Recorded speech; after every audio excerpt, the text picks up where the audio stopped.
Okay, someone once said that giving a best man speech is like being asked to kiss the queen. It's a great honor, but nobody ever really wants to do it. There is tons and tons of pressure put on you to make a memorable speech, something that people are always going to remember, but yet not to say something too embarrassing to embarrass the bride or the groom. A little dyslexia. Also, you don't want to take the attention off the people getting married, because also not a good thing to do for a best man speech, because the attention is supposed to be on the people getting married that day. Recently I had the opportunity to watch a best man speech given by my cousin Sean. He is actually a performer at heart. He plays guitar, bass, keyboard, drums, and he sings. He's in 3 different bands, so he performs nightly and is used to having people pay attention to him. That's what he loves.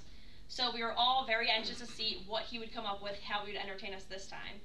It all started when he entered the reception to the Heartbreak Kid Shawn Michaels theme song, Sexy Boy. Yes, he did, yeah, and he danced all around, so then we were even more anxious to see, because we know he loves to put on a show. Well, when it came time to give the speech, the maid of honor went first.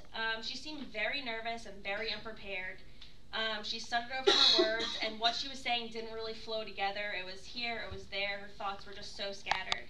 I can't really remember what she talked about, what she said, because she didn't really capture the audience attention that well. But as soon as my cousin Sean stepped up to the plate, he demanded everyone's attention. He was loud and he was clear, and he just spoke with such confidence that it made you just want to pay attention to him that much more.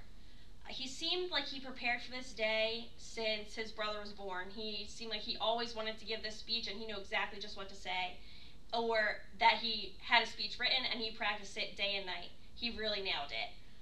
When he started speaking, he talked about vitamin B12, and no one really knew what he was trying to get at. He kept calling it the Big Brother vitamin, and he actually pulled out a bottle of it and started telling everyone like what the vitamin does and listed all these kind of attributes, and everyone had no idea what he was trying to say. So when he started to lose people, he actually told jokes about the vitamin and related it back to his speech to recapture everyone's attention. He moved around the room, back to one to his family side, one to the bride's side, but it wasn't so much a cause of distraction. He just wanted to make sure that everyone was able to hear him, everyone was able to see him, and participate and engage in his speech. Once he turned his speech actually into being about a big brother instead of just a big brother vitamin, he moved closer to the groom, which changed the audience attention from him to the actual head table, to the bride and the groom. And he actually changed his tone of voice then. Instead of being light and joking, it was more soft and serious, which evoked emotion from everyone in the room.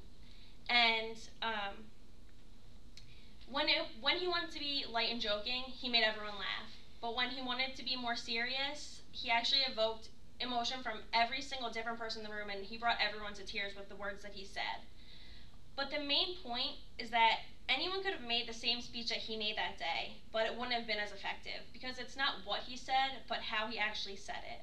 And what was most impressive to me was that he was actually able to engage the audience and keep their attention the whole time. It was probably around maybe a 10-15 minute speech, but everyone was hanging on every word that he had said.